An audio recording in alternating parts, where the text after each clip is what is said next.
Mukhang hindi ako madadalang gumawa. Tapos, syempre, depende sa response ng tao kung anong magiging epekto ng Kung Fu Divas. Kung magiging maganda, siguro baka mag-part 2 kami.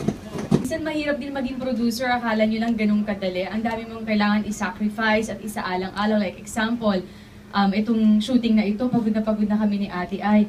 Pero kailangan namin tapusin kasi pag another day, another 1.5M na naman yung kailangan namin ilaan. So hanggat kaya namin isiksik sa isang araw yung mga eksenang dapat, ginagawa na namin. Actually, first time ko ito, kaya sunod-sunuran lang ako kung anong mga gagawin.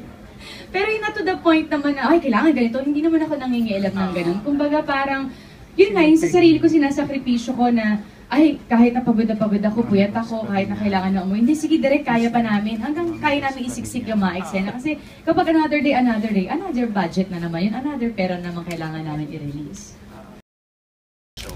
Wait, nasa daldal kong ito, mag-host ako. Tapos na yung gap, hindi pa ako tapos magsalita. Hindi na muna, siguro mas focus ako soap opera and sitcom. Siguro darating ang araw kapag nagkaedad na ako, baka naman magkaroon ako ng ganyang talk show, pero hindi sa pagkakataong ito. Before may nabalitang lalagay ko sa Itbulaga. Itbulaga? Hindi pa ako ready. Sinabi ko kay tatay, hindi pa ako ready. Pero pinlano nila sana. Dapat. Twitter wala kang Facebook, siguro Instagram lang. Okay na ako doon, happy na ako doon.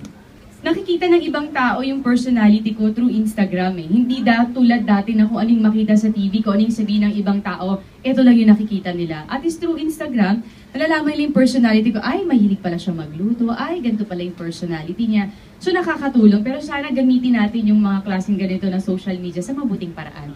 Masyadong personal sa akin yung Instagram ko eh. Kung mapapansin nyo yung mga pictures ko nung bata ako, kasama ko si Papa and si Mama, at pinakamamahal kong lola.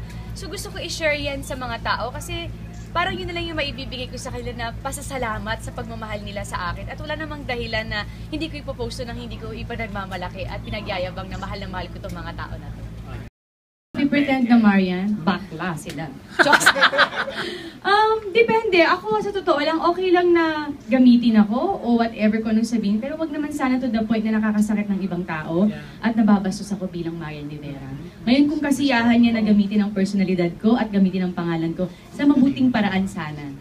Basher, sa Instagram, report, delete, block, bye. Well, yung sitcom na gagawin ko kakaiba. Ano siya, may halong konting sayaw. So, definitely, heavy drama. First time na makakatrabaho yung First time.